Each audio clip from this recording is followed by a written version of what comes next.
नमः संस्कृताय मित्रों, नमः संस्कृताय। व्याकरण शास्त्र का आज जो हम नया टॉपिक शुरू कर रहे हैं, हालांकि हम टॉपिक जो आपका चैप्टर है वो शुरू करने वाले थे वाच्य।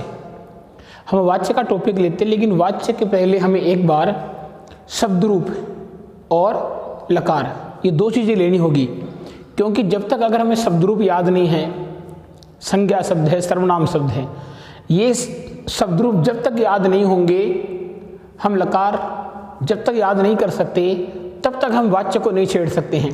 वाच्य हमें सीखने के लिए, वाच्य को पढ़ने के लिए हमने सबसे पहले जो काम करना है वो होगा शब्द रूप। अब शब्द रूप और लकार दो करने के बाद हम वाच्य का नया टॉपिक लेंगे। इसलिए वाच्य के पहले हम एक बार शब्द रूपों का थोड़ा जानकारी ले लेते हैं कि शब्द रूप क्या चीज़ है। देखिए, हमने पहले पढ़ा था वर्ण क्या चीज़ है। तो वर्ण क्या होता है? वर्ण भाषा की सबसे छोटी इकाई वर्ण होती है, और वर्णों को जोड़ करके, वर्णों का संयोग करके जो पद बनता है, उस पद को हम बोलते हैं शब्द। उसे हम क्या बोलते हैं? शब्द। वर्णों के मेल से बनने वाली जो क्रिया होती है, जो नया परिवर्तन होता है, वह शब्द कहलाता है। अब शब्द में जब तक प्रत्यय नहीं जुड़ते, शब्द में जब तक प्रत्यय नहीं जुड़ते, वो पद नहीं बनता है। तो हम शब्दों की चर्चा कर रहे हैं पहले। तो शब्द दो प्रकार के होते हैं। देखिए, एक शब्द होता है अजंत, एक होता है हलंत। शब्द कितने प्रकार के होते हैं? शब्द दो प्रकार के होते हैं। कौन कौन से? अजंत और हलंत। हमारे व्याकरण शास्त्र में शब्द दो प्रकार के, वैसे देखो संज्ञा शब्द अलग है, सर्वनाम शब्द अलग है, लेकिन हम पहले संज्ञा शब्दों की चर्चा कर रहे हैं पहले हम। तो संज्ञा शब्दों की, क्योंकि हमें बाद में सर्वनाम शब्दों की चर्चा करनी होगी, लेकिन पहले हम संज्ञा शब्दों की चर्चा कर रहे हैं। तो संज्ञा शब्दों में जो शब्द हैं वो कितने प्रकार के होंगे? दो प्रकार के शब्द होते हैं। कौन कौन से होते हैं? एक होता है अजंत और एक होता है हलंत। अजंत किसे कहते हैं, हलंत किसे कहते हैं? पहले हम इसकी परिभाषा। तो आज जो टॉपिक शुरू करने जा रहे हैं उसका पहले मैं लिख देता हूँ। टॉपिक का नाम अपना होगा शब्द रूप। टॉपिक का नाम क्या है अपना? शब्द रूप। अब शब्द रूप क्या होता है मैंने बता दिया आपको। शब्द, अच्छा, शब्द रूप कितने प्रकार के होते हैं ये भी देख लो। शब्द क्या होता है? वर्णों के मिलने से जो प्रक्रिया होती है वो शब्द कहलाती है। और शब्द कितने प्रकार के हैं? हम संज्ञा शब्दों को काम में ले तो जो शब्द है वो कितने प्रकार के हैं? दो प्रकार के। पहला कौन सा हो जाएगा? अजंत, और दूसरा शब्द कौन सा होगा? हलंत। ये दो प्रकार के शब्द होते हैं। पहला प्रकार हलंत, दूसरा प्रकार अजंत। ये दो प्रकार के शब्द होते हैं। अब हम पहले आते हैं अजंत में। अजंत क्या है? देखो, अजंत की अगर हम संधि विच्छेद करें, हमने संधि पढ़ ली है, तो अजंत की अगर हम संधि विच्छेद करें तो इसकी संधि क्या होती है? अच, और बाद में क्या होती है? अंत। अर्थात जिन वर्णों के या जिन शब्दों के अंत में अच आता हो, जिन शब्दों के अंत में अच आता हो, अर्थात अच किसे कहते हैं? अच बोलते हैं स्वरों को। अच किसे बोलते हैं? अच बोलते हैं स्वरों को। तो जिन शब्दों के अंत में स्वर आता हो, इसका मतलब क्या आता हो? अच आता हो, तो वो तो कौन से शब्द कहलाएंगे? अजंत। क्लियर है इतनी? अरे समझ में आई भाई? जिन शब्दों के अंत में क्या आ रहा हो? स्वर आता हो। अब स्वर के अंदर ह्रस्व अ हो सकता है, दीर्घ आ हो सकता है, ई हो सकता है, ऊ, री, कुछ भी स्वर होना चाहिए। तो जिन शब्दों के अंत में अगर स्वर आता हो, उन शब्दों को क्या बोलते हैं? हम अजंत बोलते हैं। और जिन शब्दों के अंत में हल वर्ण आता हो, व्यंजन वर्ण आता हो, उन्हें क्या बोलते हैं? हलंत। हल जिसके अंत में हो, हलंत। हल जिसके अंत में हो वे शब्द कौन से होंगे? हलंत। और अच जिसके अंत में हो वो शब्द कौन से होंगे? अजंत। इतना समझ में आ गया? बिल्कुल। अगर हमें कोई पूछे कि संज्ञा शब्द कितने प्रकार के, तो हमें बताने हैं कि संज्ञा शब्द दो प्रकार के होते हैं। अजंत भी होता है और हलंत भी होता है। हम प्रक्रिया पढ़ेंगे आराम से, एक स्टेप बाय स्टेप हर चीज पढ़ेंगे। अब अजंत में आ गए कि अजंत क्या चीज है। तो अजंत की परिभाषा में ये बतानी है कि जिन शब्दों के अंत में अच हो।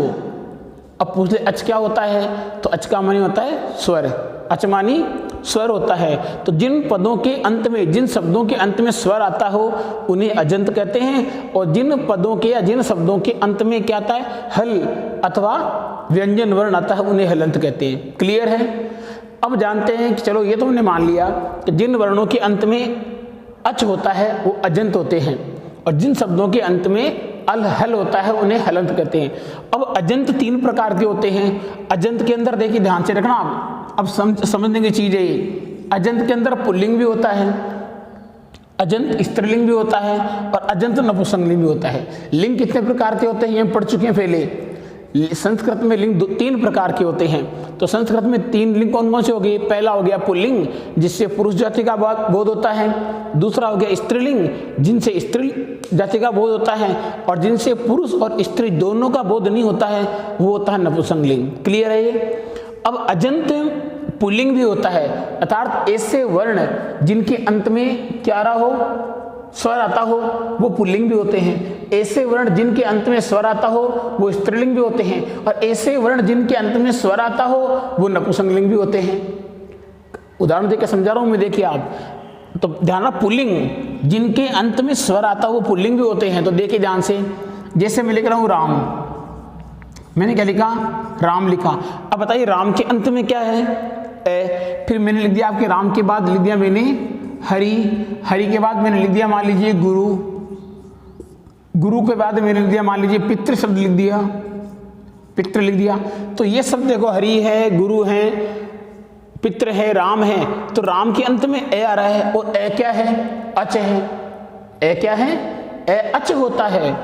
हरि में कौन है, ई, और ई भी क्या है, अच है। गुरु में कौन है, ऊ भी क्या है, अच है।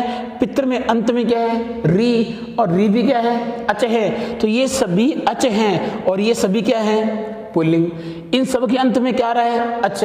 तो अच वाले क्या हो गए, पुल्लिंग। क्लियर है इतना। ये पूरे अच वाले हैं कि नहीं। अब अच वाले कैसे हैं, दिमाग जरा नहीं लगाना है। अच वाले क्यों हैं, क्योंकि लास्ट में अच आ रहा है, अंत में स्वर आ रहा है, इसलिए अच हो गई। और इन शब्दों से हमें पुरुष जाति का बोध होता है। राम पुल्लिंग शब्द है, हरि पुल्लिंग है, गुरु पुल्लिंग है, पितृ पुल्लिंग है। ये पुल्लिंग शब्द हैं, इसलिए हम क्या कहेंगे, पुल्लिंग कहेंगे। इनके अंत में अच आ रहा है, इसलिए इनको क्या कहेंगे, अजंत कहेंगे। क्लियर। अब चलते हैं स्त्रीलिंग में। तो ये पुल्लिंग हो गई। अब स्त्रीलिंग में देखिए आप, स्त्रीलिंग देख लीजिए, स्त्रीलिंग अजंत स्त्रीलिंग कौन से हैं, तो अजंत स्त्रीलिंग में देखिए आप, पहले कौन आ गया, लता लिख दिया मैंने, लता के बाद मति लिख दिया मैंने, और मति के बाद लिख दिया मैंने यहाँ पर नदी, नदी लिख दिया मैंने, नदी के बाद वधु लिख दिया मैंने। अब देखिए इनके सब की देखो आप, लता के अंत में क्या रहा है, आ, और आ क्या है, अच। लता के अंत में क्या है, आ, और आ क्या है, अच। मति के अंत में क्या है, ई क्या है, अच। नदी के अंत में दीर्घ ई, वो भी क्या है, अच। और वधु के अंत में क्या है, ऊ, और वो भी क्या है, अच। तो इस प्रकार इन शब्दों के अंत में क्या रहा है, अच आ रहा है। तो जिन शब्दों के अंत में अच आता हो वो कौन से पद होते हैं, अजंत होते हैं। क्लियर। लेकिन जिन शब्दों के अंत में अच तो आता हो वो अजंत होते हैं, लेकिन जिनसे स्त्री जाति का बोध होता है उन्हें क्या कहते हैं, स्त्रीलिंग। तो ये पद कौन से हो गए, ये हो गए अजंत स्त्रीलिंग। ये क्या हो गए, अजंत स्त्रीलिंग। क्लियर है। पुल्लिंग हमने देख लिए, स्त्रीलिंग हमने देख लिए। अब इनके बाद चलते हैं नपुंसकलिंग में चलते हैं। तो नपुंसकलिंग में देखिए आप, अजंत नपुंसकलिंग क्या चीज है। अजंत नपुंसकलिंग में देखिए आप, मैं लिख रहा हूं यहां पर नपुंसकलिंग, नपुंसक मैंने लिख दिया यहाँ पर, क्या लिख दिया, फल। मैंने क्या लिख दिया यहाँ पर, फल। फल के बाद मैंने क्या लिख दिया इधर, वारी। वारी के बाद मैंने क्या लिख दिया यहाँ पर, वस्तु। वस्तु के बाद मैंने क्या लिख दिया यहाँ पर, अस्थि। क्या लिख दिया, अस्थि। तो ये देखो जितने फल के अंत में कौन आ रहा है, ए। री के अंत में कौन आ रहा है, ई। वस्तु में अंत में ऊ, अस्थि में ई। ये फल, वारी, वस्तु, अस्थि, अकारांत, ये इकारांत, उकारांत, इकारांत। तो ये शब्द जिनके अंत में सब में क्या आ रहा है, स्वर। इन सभी शब्दों के अंत में स्वर आ रहा है, और स्वर का मतलब अच आ रहा है, और जब अच आ रहा है तो हम शब्दों को क्या कहेंगे, अजंत। और इनसे हमें न तो पुरुष जाति का बोध होता है और न ही स्त्री जाति का बोध होता है, तो इन शब्दों को हम क्या कहेंगे, नपुंसकलिंग। तो शब्द कौन से हो गए, अजंत नपुंसकलिंग। ये क्या हो गए, अजंत नपुंसकलिंग। देखिए हमें ये जानकारी लेना बहुत आवश्यकता है। जब वाच्य पढ़ेंगे तो फिर हमारा दिमाग इस कारण हो जाएगा ये पुल्लिंग माने कि स्त्रीलिंग माने, कौन सा माने। तो वहाँ पर मानने की चीज़ यही है, ये पहले पढ़ रहे इनका विषय, अगर इनको हमने ध्यान से पढ़ लिया तो वाच्य में कहीं दिक्कत नहीं आएगी। वाच्य एक बहुत ही महत्वपूर्ण टॉपिक है। वाच्य जब तक हम ये नहीं पढ़ेंगे वाच्य समझ में नहीं आएगा। और वाच्य के बहुत सारे नियम हैं जो मुझे वाच्य कराने के पहले बताने होंगे, तब वाच्य के दिमाग में पूरा घुलता है वाच्य की, वाच्य है होता क्या है। तो ये हो गया, ये तो हो गया अजंत वाली बात। अब आते हैं हम हलंत में।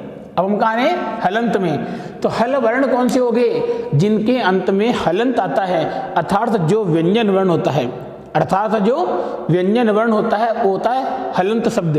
तो हलंत के अंदर भी पुल्लिंग होता है, हलंत के अंदर भी स्त्रीलिंग होता है, और हलंत के अंदर भी नपुंसकलिंग होता है। ये नहीं है भाई अब हलंत आ गया तो अब ये पुल्लिंग होगा, नहीं नहीं नहीं। अगर हलंत आ गया तो वो स्त्रीलिंग भी हो सकता है, अगर हलंत आ गया तो वो नपुंसकलिंग भी हो सकता है और पुल्लिंग भी हो सकता है। तो पहले मैं देखता हूं हलंत पुल्लिंग। हलंत पुल्लिंग में शब्द कौन कौन से आ गए, तो देखिए आप, हमने पढ़ा है आत्मन शब्द, आत्मन शब्द चलता है। आत्मन के बाद ले लो आप गुणिन, गुणिन शब्द, गुणिन के बाद ले लीजिए आप राजन शब्द ले लो, राजन शब्द है। अश्मद और युष्मद ले लो, ये भी इसी में आते हैं। तो देखिए शब्द के अंत में क्या आ रहा है, व्यंजन वर्ण आ रहा है, हलंत आ रहा है, और इन ये सब भी कौन से, ये सब पुल्लिंग शब्द है। तो हल जिनके अंत में आता है वो हलंत है, और जिनसे हमें पुरुष जाति का बोध होता है वो पुल्लिंग है। तो ये हो गया आपका हलंत पुल्लिंग। क्या इनको हम अजंत कह सकते हैं क्या? अगर इनको अजंत कह दिए फिर हमने पढ़ाई क्या है, कोई पता नहीं है। इन्हें हम अजंत कह ही नहीं सकते क्योंकि लास्ट में अच होना चाहिए, और न अच नहीं है। न अच क्यों नहीं है, व्यंजनम च अर्धमात्रिकम, व्यंजनम च अर्धमात्रिकम। जो व्यंजन वर्ण होता है आदि मात्रा वाला होता है वो व्यंजन कहलाता है। जो आदि मात्रा का वर्ण होता है उसे हम क्या कहते हैं, उसे व्यंजन कहते हैं। तो व्यंजनम च अर्धमात्रिकम के अनुसार ये क्या हो गया, व्यंजन हो गया। गुणिन भी क्या हो गया, व्यंजन है। नमे और दमे सब व्यंजन वर्ण है। व्यंजन का मतलब हो गया हलंत। तो हलंत होने के कारण ये कहलाएंगे हलंत, जिनके अंत में हलंत और पुल्लिंग हो गई, इनसे पुरुष जाति का बोध होता है। अब इसमें लिखता हूं मैं स्त्रीलिंग। हलंत वाले स्त्रीलिंग कौन से हैं, तो देखिए हलंत वाले अगर स्त्रीलिंग पढ़ते हैं तो वाच, वाच शब्द है। वाच के बाद में शब्द ले लो अपसरस है, अपसरस, ये हलंत शब्द है। अवसर वाले लो सरित, सरित स्त्रीलिंग शब्द है। सरित के बाद लो आप संपद, ये देखिए। अब इन सब के लास्ट में क्या है, हलंत है। हल जिनके अंत में तो हलंत हो गया, और इन सबसे स्त्री जाति का बोध होता है। वाणी हो गया, अप्सरा हो गया, सरित हो गया, और संपत्ति होगी, संपदा, संपत्ति से बोलते हैं हम। तो ये सब स्त्रीलिंग है, और अंत में क्या है, हलंत। तो इन्हें हम क्या कहेंगे, इन्हें हम कहेंगे हलंत स्त्रीलिंग। इन्हें हम क्या कहेंगे, हलंत स्त्रीलिंग। तो ये हो गया पुल्लिंग, ये हो गया स्त्रीलिंग। और अब हम जो लेते हैं वो होगा नपुंसकलिंग। वो क्या होगा, नपुंसकलिंग। मैं यहाँ ले लेता हूँ इसको ऊपर।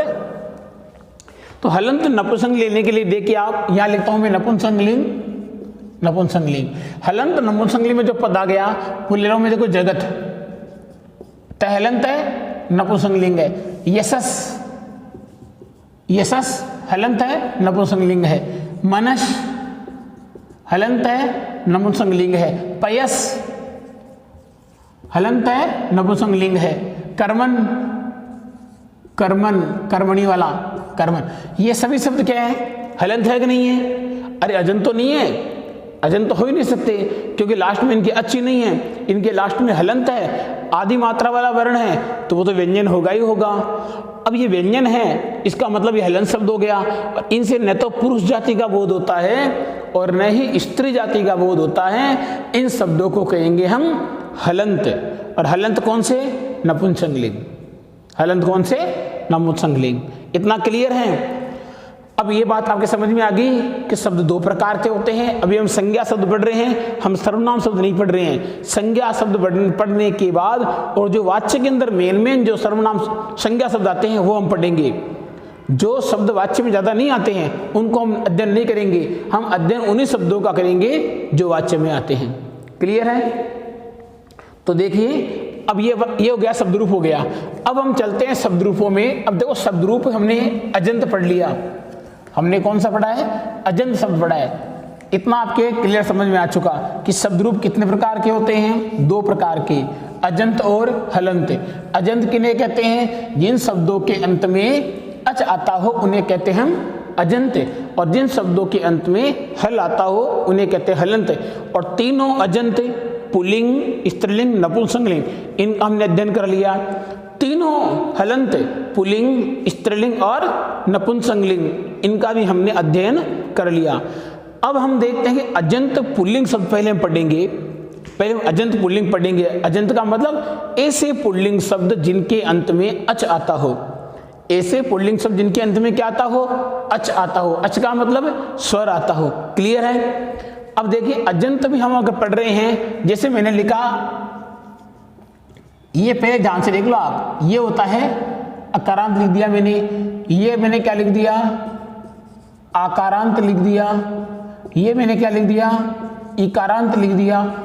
तो आगे उकारांत ऋकारांत खूब होते हैं, लेकिन ये देखो कि अकारांत और आकारांत इकारांत इनका मतलब अजंत अगर हम शब्द पढ़ रहे हैं तो अजंत शब्द पढ़ने के पहले हमें एक बार ये जरूर समझ लेना चाहिए, क्योंकि कई बार बच्चा 10th क्लास में आता है, 9th क्लास में आता है, तो ये पता ही नहीं होता है कि राम शब्द अकारांत है, आकारांत है, इकारांत है, उसे पता ही नहीं पड़ता है। कई बार नया एडमिशन होता है, हम खुद पूछते हैं कि भाई बताओ लता शब्द कौन सा है, तो उसको पता नहीं, वो बोलता है स्त्रीलिंग है। आगे कौन सा है? आगे उसको पता नहीं कौन सा है। लता शब्द आकारांत होता है। लता शब्द कौन सा होता है? लता शब्द आकारांत होता है। आकारांत क्यों होता है? उसका उत्तर उसको नहीं आता है, क्योंकि या तो उसको बताया नहीं गया, अगर बताया गया हो तो उसको समझाया नहीं गया, कुछ ना कुछ तो कहीं गड़बड़ थी। अगर उसको एक बात सही ढंग से समझा दिया जाता या उसको थोड़ा बता दिया जाता तो उसको जरूर समझ में आता। तो ये अकारांत और आकारांत ये चीजें क्या होती है? हम कोई शब्द लिखते हैं, उस शब्द के अंतिम वर्ण को हमें देखना होता है। हमें अकारांत, आकारांत, इकारांत, ऋकारांत, इसका पता लगाने के लिए हमें शब्द के अंतिम वर्ण में जाना पड़ेगा कि उसका अंतिम वर्ण है क्या, उसका अंतिम वर्ण है क्या। जैसे मैं लिख रहा हूं यहां पर एक शब्द राम लिख दिया मैंने, अब राम के अंदर अंतिम वर्ण कौन सा आएगा? मैं, और मैं के सबसे अंत में क्या आएगा? अगर हम मैं का भी वर्ण विच्छेद करें तो सबसे अंत में क्या आता है? ए अगर अंत में आ गया, इसके अंत में ए आ गया। मैंने लिखा रमा, अब रमा का अंतिम वर्ण कौन सा है? माँ, और माँ के भी अंत में कौन आता है? सबसे अंतिम वर्ण क्या रहा है? आ। देखो ध्यान से देखिए आप, मैंने लिख दिया मान लीजिए कवि। अब कवि के अंदर सबसे अंतिम वर्ण इस वी लिखा हुआ है, वी का अंतिम वर्ण कौन सा है? तो वी का अंतिम वर्ण होगा ई। मैं लिख रहा हूं पितृ, तो पितृ में ये तय तो हलंत है, इस तय के बाद में ये क्या आ गया? ये आ गया री। तो अब ध्यान से देखना, अब हमें छोटी सी चीज है, ये छोटी सी चीज है लेकिन बहुत बड़ी समझ में आने वाली चीज है ये। राम के अंत में ए आ गया तो राम को हम बोलेंगे अकारांत, राम को हम क्या बोलेंगे? अकारांत। अब पूछ लेकिन अकारांत क्यों है? राम अकारांत क्यों है? क्योंकि राम शब्द के अंतिम वर्ण में ए की ध्वनि प्रकट होती है, या राम शब्द के अंत में ए की मात्रा लगी हुई है, इसलिए राम को अकारांत कहेंगे। राम को क्या कहेंगे? राम को अकारांत कहेंगे। और राम को अकारांत ही नहीं कहेंगे बल्कि राम को अकारांत पुल्लिंग कहेंगे, राम को अकारांत पुल्लिंग कहेंगे। अब चलते हैं रमा, तो रमा के अंत में जो अंतिम वर्ण है, तो रमा के अंतिम वर्ण में कौन छिपा हुआ है? रमा के अंतिम वर्ण में आ का स्वर छिपा हुआ है, दीर्घ आ। तो ये क्या हो गया? आकारांत हो गया। रमा शब्द कौन सा हो गया? आकारांत हो गया। रमा आकारांत नहीं हो गया, रमा आकारांत स्त्रीलिंग हो गया। रमा आकारांत स्त्रीलिंग हो गया। क्यों हो गया? क्योंकि रमा से स्त्री जाति का बोध होता है, रमा से स्त्री जाति का बोध होता है, इसलिए रमा को हम क्या कहेंगे? आकारांत स्त्रीलिंग कहेंगे। रमा को हम क्या कहेंगे? आकारांत स्त्रीलिंग। संस्कृत क्लास शुरू करने का सबसे पहला टॉपिक ये होता है वर्ण। वर्ण और स्वर पढ़ने के बाद में हमें इसी में आना पड़ता है। हम पाठों को नहीं चढ़ सकते पहले 6th-7th क्लास के अंदर, पहले ये चीज़ पढ़नी होती है। कवि, तो कवि के अंत में क्या है? ई, तो कवि को हम क्या बोलेंगे? इकारांत। अब इकारांत पुल्लिंग भी होता है, लेकिन यहाँ पर पुल्लिंग ही होगा क्योंकि कवि पुल्लिंग शब्द है। कवि कौन सा है? पुल्लिंग शब्द है। रमा कौन सा हो गया? आकारांत हो गया। पित्र में क्या हो गया? री, तो इसे हम क्या बोलेंगे? रिकारांत। इसे हम बोलेंगे इकारांत, इसे बोलेंगे हम रिकारांत। इसे हम क्या बोलते हैं? रिकारांत। नदी, तो नदी के अंत में कौन सी ई आ रही है? नदी के अंत में बड़ी ई आ रही है, तो ये हो जाएगा बड़ा इकारांत। छोटी ई आएगी तो हो जाएगा छोटा इकारांत। इस प्रकार अजंत शब्द होते हैं कि अंत के अंदर, शब्द के अंत में, शब्द के जो अंतिम हिस्सा होता है उसमें कौन सा स्वर छिपा हुआ है, उस स्वर के अनुसार हम उस शब्द को बोलने में, पहचानने में काम में लेंगे। हलंत है तो उस प्रकार से काम में लेंगे। अब चूंकि हम अजंत पढ़ रहे हैं तो हलंत होने का सवाल ही नहीं है। जब हम शब्द पढ़ कौन से रहे हैं? अजंत शब्द पढ़ रहे हैं, तो उसके अंत में तो स्वर आएगा ही। क्लियर? अब हम देखते हैं अजंत शुरू करेंगे, और अजंत शुरू को हम पहले चीज शुरू करते हैं अजंत में, तो ध्यान से देखना। अब हम इतना समझ चुके आप कि अकारांत क्या होता है, आकारांत क्या होता है, इतना पढ़ चुके हो। अब अकारांत और आकारांत पढ़ने के बाद अब एक चीज हम और देखते हैं, और वो चीज है अकारांत। पहला मैं कौन सा लिख रहा हूं आपके सामने? पहली चीज जो लिख रहा हूं मैं वो होता है अकारांत पुल्लिंग। वो शब्द कौन सा होगा? वो शब्द होगा अकारांत पुल्लिंग। अकारांत पुल्लिंग शब्द। अब ध्यान रखना, मैं एक बार लिख रहा हूं, फिर ये होता है एक वचन, ये क्या होता है? एक वचन। और ये हो गया आपका द्विवचन, और ये हो गया आपका बहुवचन। ये क्या हो गया? बहुवचन। ये 3 वचन होते हैं संस्कृत में। अब ये हो गया आपकी प्रथमा विभक्ति। ये कौन सी विभक्ति है? प्रथमा। ये कौन सी विभक्ति है? द्वितीया। ये कौन सी विभक्ति है? तृतीया। फिर कौन सी विभक्ति आती है? चतुर्थी। चतुर्थी के बाद ये कौन सी विभक्ति आएगी? पंचमी। पंचमी के बाद में होती है षष्ठी। षष्ठी के बाद विभक्ति आती है सप्तमी, और सप्तमी के बाद में आता है संबोधन। क्या आता है? संबोधन आता है। इतनी विभक्तियां, प्रथमा, द्वितीया, तृतीया, चतुर्थी, पंचमी, षष्ठी, सप्तमी और संबोधन आता है। 7 विभक्तियां होती है। संज्ञा शब्दों में विभक्तियां कितनी होती है? 7 विभक्तियां होती है। एक होता है संबोधन। हमें पढ़ना है अकारांत पुल्लिंग। तो अकारांत पुल्लिंग के अंदर वे शब्द होते हैं जिनके अंत में ए की मात्रा आती है, ये हम समझ चुके हैं। अब चूंकि हम आप पहला शब्द पढ़ रहे हैं, वो पढ़ रहे हैं राम शब्द, तो आप लिखने में राम शब्द को किसी प्रकार से लिख सकते हो। आप लिखने में कोई दिक्कत नहीं होनी। याद कैसे करना है वो मैं बताऊंगा आपको, याद कैसे करना है। लिखने में आप राम शब्द को किसी रूप में, चाहे तो पूरे एक वचन एक साथ लिख सकते हो, और चाहे आप विभक्ति के अनुसार लिख सकते हो। ये हमारी समझ की चीज़, हम कैसे भी लिख सकते हैं। इसको याद करने में सुविधा कैसे करनी है, और इतनी खतरनाक चीज़ है नहीं। बताया जाता है कि शब्दरूप याद करना बहुत ही मुश्किल काम है, नहीं है। शब्दरूप याद करना बहुत ही आसान बात है, और जब तक हम शब्दरूपों को याद नहीं करेंगे, हम आगे बुक्स पढ़ने के अंदर कुछ नहीं कर सकेंगे। फिर हमें अगर किताब पढ़नी है, किताब को समझना है, व्याकरण को समझना है, आगे के टॉपिकों को सही पढ़ना है, तो हमें शब्दरूप तो जाननी होंगी। और शब्दरूप जानना इतनी कोई मुश्किल वाली बात नहीं होती है। शब्दरूप जानना बहुत आसान बात है।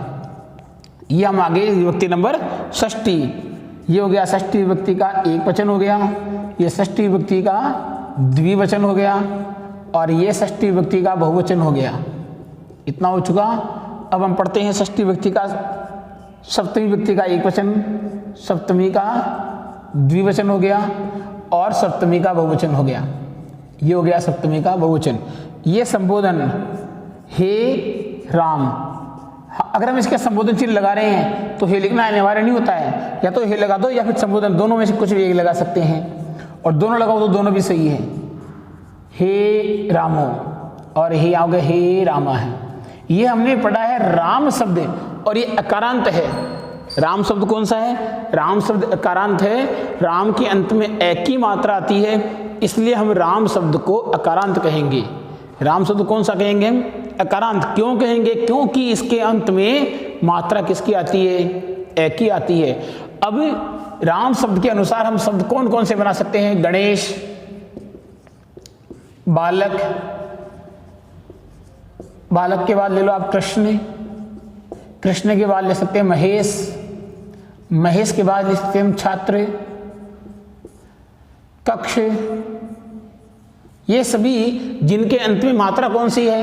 एक ही मात्रा है। तो एक ही मात्रा होने के कारण इन्हें हम क्या कहेंगे? अकारांत कहेंगे। और चूंकि इनसे हमें पुरुष जाति का बोध होता है, इसलिए इसे पुल्लिंग कहेंगे। तो ये शब्द अकारांत भी है और पुल्लिंग भी है। और अकारांत पुल्लिंग क्यों है इसका हमने देख लिया, क्योंकि इनके अंत में मात्रा किसकी? एक ही मात्रा है। और बोध किसका हो रहा है? पुरुष जाति का बोध हो रहा है। तो पुरुष जाति का बोध होने के कारण इन्हें पुल्लिंग भी कहेंगे। अब देखते हैं हम राम शब्द जो में है इसको हमें याद कैसे करना है। देखो, याद करने की इसकी अलग अलग प्रक्रिया है, अलग अलग सूझबूझ है। कई प्रथमा विभक्ति को पहले एक साथ, फिर प्रथमा के बाद में द्वितीय विभक्ति आती है, द्वितीय के बाद तृतीय विभक्ति याद करते हैं, फिर चतुर्थी। ये एक तरीका है। कई इस तरीके को ज़्यादा आसान समझते हैं, लेकिन हमारे अनुसार अगर हमें राम शब्द याद करना है, देखो राम शब्द से अनेकों शब्द बनेंगे। जितने संसार में अकारांत शब्द हैं, जितने संसार में अकारांत शब्द पुल्लिंग है, वो राम के अनुसार ही बनेंगे। ये राम शब्द हमें अगर याद कर लेंगे तो कई शब्द रूप हमें दे जाएगा। अगर हमने राम शब्द याद कर लिया तो राम शब्द हम याद करेंगे एक, लेकिन ये अनेकों राम शब्द हमें अकारांत पुल्लिंग शब्द याद करा के देखी जाएगा। केवल हमें एक राम शब्द याद करना है। राम शब्द में इतनी ताकत है कि पूरे शब्द हमें देखे जाएगा। कैसे याद करना है? याद करने का तरीका कई लोग इस प्रकार से याद करते हैं, मैंने देखा है। अगर हमें अच्छी तरह से याद करना है, जल्दी याद करना है, तो हमें पहले पूरे एक वचन याद करना है। अगर हम गिनती याद कर रहे हैं तो देखो हम याद करते हैं पहले 1, फिर 11 की लाइन, फिर 21, फिर 31, 41, ऐसे लाइन होती है। अगर हमें बोलना है 74 बोलना है तो 74 के लिए सीधे हम कौन सी लाइन में जाएंगे? 71 में जाएंगे। अरे जाएंगे नहीं जाएंगे? अगर हमें लिखना है, मान लीजिए 92 लिखना है, तो 92 लिखने के लिए हम सीधे कहाँ जाएंगे? 91 में जाएंगे, या फिर जाएंगे 1, 2, 3, 4 ऐसे नहीं जाएंगे, सीधा हम 91 में जाएंगे। अगर हमें लिखना है 45 तो तुरंत हमें 41 में जाना पड़ेगा। अगर हमें लिखना है 27 तो 21 में जाना होगा। तो जिस लाइन में जाना उस लाइन को पकड़ेंगे। अगर हमें मान लीजिए बीच के अंदर लिखना है रामेभ्य, क्या लिखना हमें? रामेभ्य, तो ये थोड़ी हम पूरा बोलेंगे, नहीं। अगर हमें रामेभ्य में जाना है तो रामात रामेभ्य इसी लाइन में आना होगा। अगर हमें पूछ लिया कि सप्तमी रामेशु क्या चीज है, रामेशु क्या चीज है, तो हमें याद होना चाहिए कि रामेशु क्या चीज है? राम शब्द में सप्तमी व्यक्ति का बहुवचन होता है। अगर हमें ऐसे याद है तो, अगर ऐसे याद नहीं हमें ऐसे राम, पहले हम ये याद करेंगे इसमें कौन सा आ गया? रामे। तो रामे के लाइन के अंदर कौन आता है? रामेशु। रामेशु कहाँ आता है? रामेशु रामे शब्द की लाइन में बहुवचन होता है। और रामे शब्द क्या है? सप्तमी है। तो रामेशु क्या हो गया? सप्तमी का बहुवचन हो गया। अगर हमें पूछ लिया रामे, बताइए रामे कौन सी चीज है, तो रामे का तुरंत हमारे दिमाग में आना चाहिए कि रामायण की लाइन के अंदर रामे बहुवचन आता है। और रामायण क्या चीज है? रामायण तृतीय व्यक्ति है। और रामे क्या हो गया? तृतीय का बहुवचन हो गया। इस प्रकार ये नहीं रामे क्या हो गया तो पूरा बोलना पड़े में रामे रामो रामा, पूरा नहीं बोलना है। तुरंत हमें तीसरी विभक्ति में आना है और तीसरी विभक्ति के बहुवचन में आना है, रामे आएगा। पूछ ले रामात क्या होता है, तो रामात तुरंत हमें याद है रामात पंचमी विभक्ति। रामस्य कौन सा है? षष्ठी। रामाय कौन सा है? चतुर्थी। तो इस प्रकार से हमें शब्द रूपों को खड़े याद करना है। पहले पूरे एक वचन, फिर पूरे द्विवचन, फिर पूरे बहुवचन। इस क्रम के अंदर हमें शब्द रूपों को याद करना है। ये विशेष ध्यान रखना। अब याद करने का जो क्या होगा सलीका, वो पहले में देखो राम है राम में रामेण रामाय, पहले 4 को करना है, बिल्कुल धीरे करना है, इस पर बात के अंदर बनेगी। और एक वचन अगर हमें याद हो गए, द्विवचन के अंदर बहुवचन में कहीं कोई समस्या नहीं आती है। राम है प्रथमा, रामम द्वितीया, रामेण तृतीया, रामाय चतुर्थी, रामात पंचमी, रामस्य षष्ठी, रामे सप्तमी, हे राम संबोधन। या हम हे राम की जगह राम भी बोल सकते हैं, केवल राम। हमने यहाँ पर चिन्ह लगा दिया विषमबोधक, तो हे न लगा के हम क्या लगा रहे हैं? सीधा राम लगा रहे हैं, क्योंकि इसके ये चिन्ह हो चुका, इसलिए इसका राम बोल सकते हैं। पहले हमें 4 प्रथमा द्वितीया तृतीया चतुर्थी, प्रथमा द्वितीया तृतीया चतुर्थी पंचमी षष्ठी सप्तमी संबोधन। ये बोलना है पहले। रामे है राम में रामेण रामाय, पहले 4 चीज, रामे है राम में रामेण रामाय। फिर अगले 4, रामात रामस्य रामे राम, हे राम ने बोलना केवल राम, रामात रामस्य रामे राम।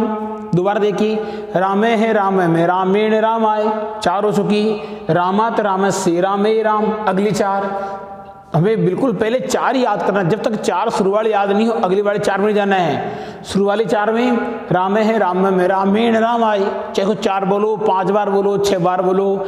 रामे है राम में रामेण रामाय, रामे है राम में रामेण रामाय। फिर अगली 4, रामात रामस्य रामे राम, रामात रामस्य रामे राम। अब फिर 8 को एक साथ बोलना है, संबोधन सहित बोलना है इनको। तो रामे है राम में रामेण रामाय, रामात रामस्य रामे राम, राम है राम में रामेण रामाय, रामात रामस्य रामे राम। स्पीड धीरे धीरे बढ़ानी है, पहले स्टार्ट बिल्कुल धीरे करना है, धीरे शुरू करेंगे, धीरे के बाद अपने आप स्पीड बढ़ेगी। जितनी एक सांस के अंदर बोल सकते हैं कोशिश करेंगे इसकी।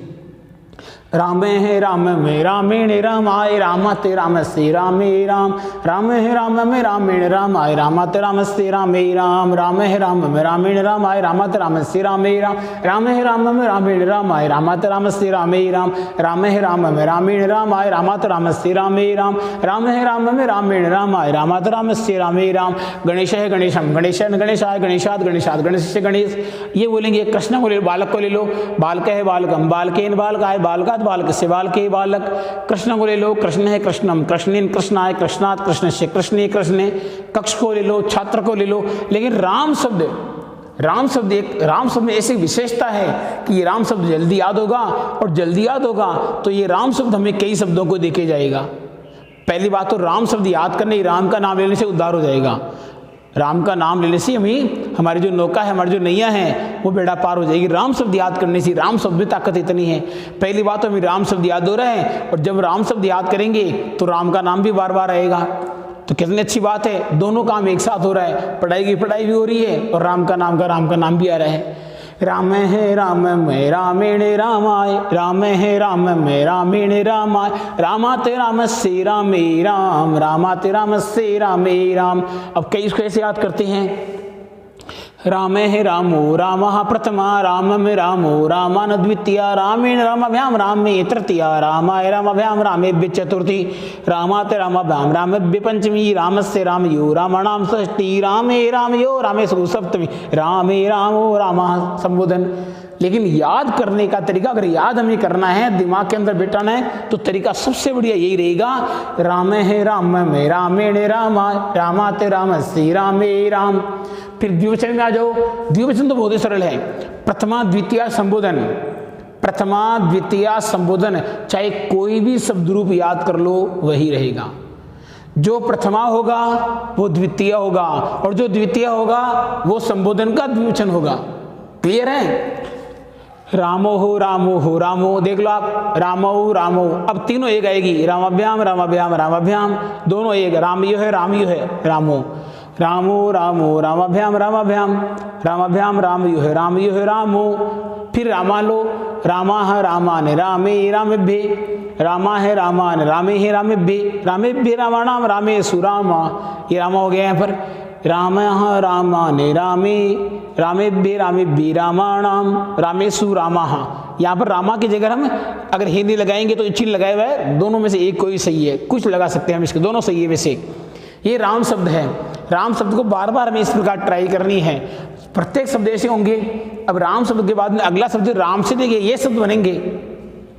अब इसमें एक चीज मैं और बता दूं, पहले राम शब्द बनाने के पहले मैं ये विशेष जो महत्वपूर्ण चीज है उसको जरूर देखना आपको। राम शब्द के बाद में देखो, आज का हमारा टॉपिक केवल राम शब्द ही रहेगा, क्योंकि राम शब्द करने के बाद फिर हम अगले शब्द और पढ़ेंगे एक साथ। लेकिन पहले हम राम शब्द पढ़ लेते हैं। राम शब्द हम देख रहे हैं, यहाँ पर रामायण हो रहा है और यहाँ पर रामायण हो रहा है। ये चीज पहले, नहीं तो सभी शब्द रूपों में चक्कर खाना है, बहुत गलती हो सकती है। हमें शब्द कौन सा बनाने हैं? गणेश। अब गणेश शब्द के अगर हम तृतीय विभक्ति का एक वचन लेंगे यहाँ पर, तो यहाँ पर तृतीय एक वचन में क्या आएगा? गणेश में तृतीय एक वचन में आएगा गणेशेन। क्या आएगा? गणेशेन। देखो ये गणेशेन, गणेश में तृतीया में एक क्वेश्चन क्या आएगा, गणेशसेन आएगा। क्या आएगा, गणेशसेन, गणेशसेन। क्लियर है। अगर हम महेश लिखना है तो महेश में भी क्या आएगा, महेशसेन। अगर हम छात्र लिख रहे हैं तो छात्र तृतीया में क्या आएगा, छात्रेण। अगर हम कृष्ण लिख रहे हैं तो कृष्ण में क्या आएगा, कृष्णेन। अगर हम कक्ष लिख रहे हैं तो कक्ष में क्या आएगा, कक्षेण। अगर हम बालक लिखेंगे तो बालक में तृतीया में क्या आएगा, बालकेन। देखिए ये परिवर्तन एक यहाँ और एक षष्ठी, बस यही परिवर्तन, यहाँ परिवर्तन कभी नहीं होता है।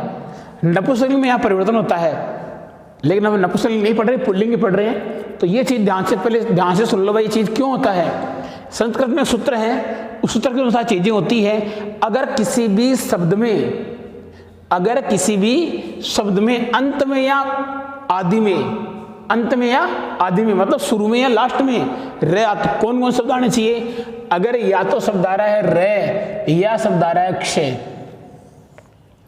रे या खटकोण वाला खे, इन दोनों में से कोई भी अगर शब्द किसी शब्द में आ रहा है, ये वर्ण किसी शब्द में आ रहा है, तो उसमें क्या लगेगा, ण लगेगा। अब कई बताते हैं कै और कई ये बताते हैं भाई कै से, और कुछ लोग बताते हैं क्ष बताते हैं भाई ये भी। लेकिन क्योंकि क्ष में कौन आ गया, से आ गया, क्योंकि ये कैसे बनाता, ये सब ऐसे तो बनाता कै और से, ये दोनों मिला के तो इसमें से आ गया। तो ये बताने की आवश्यकता नहीं है, क्योंकि क्ष में कौन आ गया, खटकोण का खे आ गया। तो जिन शब्दों के प्रारंभ में या अंत में रे या से दोनों में से एक कोई भी शब्द आता हो तो वहां पर न की जगह क्या हो जाएगा, ण हो जाएगा। अरे समझ रहे हैं, राम के अंदर रे आ गया तो यहां पर क्या हो गया, रामेण। राम के अंदर रे आ गया तो यहां पर क्यों, रामायणम। अब बालक में, अरे बालक में नहीं आ रहा कुछ भी, बालक में न तो रे आ रहा है और बालक में नहीं खटकोण का खे आ रहा है। जब नहीं आ रहा है तो यहां पर क्या आएगा, बालकेन, और यहां पर क्या आएगा, बाल का नाम। क्या आएगा, हर शब्द में जहां जाएंगे ये चीज बहुत ही महत्वपूर्ण है। अगर हम राम शब्द याद कर लिया, कई मैंने देखे वीडियो राम शब्द बता गए, बाकी शब्द आप बना लेना। अब जब आप बनाने की बारी आती है तो वहां पर फिर यही होता है, आप बना रहे हो महेश के अंदर महेशेण, यहाँ बना रहे हैं महेशा नाम, यहाँ बना रहे हैं बालका नाम, वहां बना रहे हैं बालकेण, महेशा नाम महेशेण, तो वो तो गलत हो रहा है, वो तो गलत हो रहा है। और गलत क्यों हो रहा है, क्योंकि ये चीज पहले बताई नहीं गई थी कि रे अगर और से ये दोनों आदि में या अंत में किसी शब्द में आते हैं तो वहां पर न की जगह क्या हो जाएगा, ण हो जाएगा। अरे क्लियर है कि नहीं, ये विशेष ध्यान रखने की चीज है। यदि प्रारंभ में या अंत में कोई भी दोनों में से कुछ आ रहा है तो ठीक है। अब एक चीज और, कई शब्द ऐसे भी हैं, कई शब्द ऐसे भी हैं जिनके अंदर पहले से ण आता हो, पहले से क्या आ रहा हो, ऋण आता हो। अब ये देखो क्ष हो गया तो इसमें से षटकोण का आ गया, क्लियर है। अब कई से पर्वत, अब मान लो मैं लिख रहा हूं देखो पर्वत, अब पर्वत पुल्लिंग शब्द यहां पर हो गया मान लीजिए, तो पर्वत के अंदर है। अब तीसरी विभक्ति लिखनी है तो देखो ये रे का है, न तो आदि में और न अंत में, अरे कहीं नहीं है। जब ये रे न दोनों जगह नहीं है, इसका मतलब यहां पर क्या आएगा, न आएगा। पर्वतेन, पर्वतेन, ये लो जी, नहीं आएगा, या ऋण आएगा, ऋण नहीं आएगा, र आएगा, क्योंकि यहां पर रे आ गया ना, इसलिए रे देखो न तो अंत में न आदि में ऊपर आया है, जब ये ऊपर आ गया तो यहां पर न की न, ऐसे शब्द। पर्वत है तो ध्यान रखना पर्वत में नहीं आएगा, और न क्यों आएगा, क्योंकि न तो ये आदि में है न ये अंत में है। आदि और अगर अंत में आ रहा है या नीचे पूरा आ रहा है तो फिर ऋण आएगा। इन शब्दों में कहा रहा है, गणेश में पहले से ऋण आ गया तो वैसे इसमें तो नहीं आएगा क्योंकि न भी है, न तो यहाँ पर रे नक्ष है तो गणेशेन। बालक में कुछ नहीं आ रहा है, बालकेन। कृष्ण में खटकोण का, लेकिन देखो अब कृष्ण में, अब कृष्ण का बता दूं आपको मैं, अब कृष्ण में से आ गया, रे भी आ गया, लेकिन फिर भी इसमें न क्यों नहीं आएगा।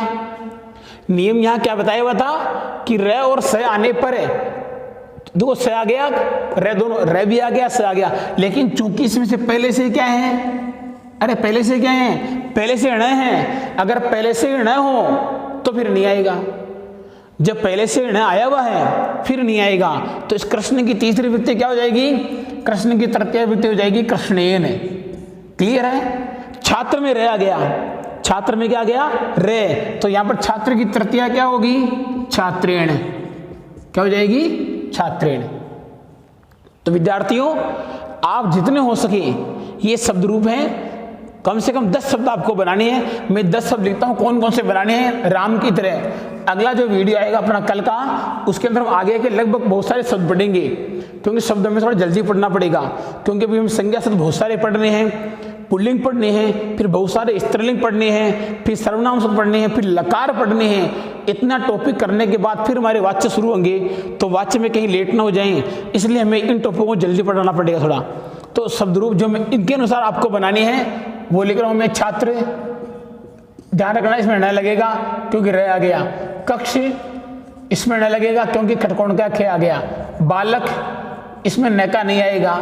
मानव, इसमें न का नहीं आएगा, कुछ नहीं आ रहा है। और इसके बाद ले लेते हैं, मान लीजिए कृष्ण ले लो, तो कृष्ण में पहले से न आ रहा है, पहले न आ रहा है, आगे ले लो। कृष्ण के बाद ले लो आप महेश ले लो, महेश के बाद हमने ले लिया कृष्ण आ गया, महेश आ गया। नर ले लो, नर, अब नर में देखो लास्ट में रह गया तो आने वाली चीज ही होगी वो। तो इस प्रकार से 1 2 3 4 5 6 7 शब्द ले लिए मैंने। इसके अलावा और सब ले सकते हैं हम, कुछ नहीं है। हम ले सकते देश, देश शब्द ले सकते हैं, ग्राम शब्द ले सकते हैं। कितने हो गए? हो गए पूरे 1 2 3 4 5 6 7 8 9। एक शब्द और ले सकते हैं हम कोई भी। ग्राम, देश ले लिया, मनुष्य ले लिया, मानव भी आ गया। हमने से शिक्षक, अब ध्यान रखना, देखो शिक्षक में क्या आ गया? शिक्षक में आ गया यहाँ पर खटकोण का खे आ गया। इसमें क्या हो सकता है? शिक्षकेण। इसमें क्या हो गया? शिक्षकेण, क्योंकि देखो आप यहाँ पर जो ख आ रहा है ये बीच में नहीं है, लास्ट में हो गया, पहले हो गया। खटकोण का खे आ गया इसमें, और नीचे आ रहा है, ऊपर आ नहीं रहा है। अगर ऊपर आता तो हम नहीं लेते, लेकिन स आ गया। स का मतलब खटकोण वाला खे आ गया इसमें, ये अक्षय इसी बना है, तो शिक्षकेण है, इसमें न लगेगा। क्या लगेगा? नहीं। तो इस प्रकार आपको ये 10 शब्द हैं, इन 10 शब्दों की रचना आपको राम शब्द के अनुसार करनी है और बोल बोल के ट्राई करनी है पूरी। राम शब्द याद कर लेते हैं, राम शब्द याद करते हैं हमें पूरे शब्द, ये शब्द याद हो जाएंगे। इनके अलावा और भी खूब शब्द हैं अकारांत, वो पूरे में याद हो जाएंगे। तो इसलिए मित्रों हमें आज अकारांत ही देखना है, बाकी हमें कल बहुत सारे शब्दों की रचना और करनी है। इतना समझाने की चीज़ थी पहले, अब समझाना ज़्यादा नहीं पड़ेगा हमें। जो समझाने की चीज़ थी वो पूरी आज समझा दी गई है। फिर भी अगर समझ में नहीं है तो अब अगले टॉपिक में हम और ले लेंगे इस बातों को, या कोई कन्फ्यूज वाली चीज़ है तो आप पूछ सकते हो, हम बताएंगे जरूर आपको। लेकिन शब्द रूप तो हमें याद करना ही होगा, क्योंकि अगर शब्द रूप याद नहीं करेंगे तो बहुत सारी समस्याएं आगे, जब हम संस्कृत की व्याख्या करेंगे, संस्कृत के वाक्य बनाएंगे, हिंदी वाक्य संस्कृत बनाएंगे, संस्कृत करने में दिक्कत होगी, वाच्य में दिक्कत होगी। फिर अगर हम प्रत्यय बनाएंगे, उपसर्ग बनाएंगे, और क्या नाम उसका भी, तो अव्यय पढ़ेंगे, तो बहुत सारी समस्या आने वाली है अगर हम शब्द रूप याद करेंगे नहीं तो। नमः संस्कृताय मित्रों, नमः संस्कृताय।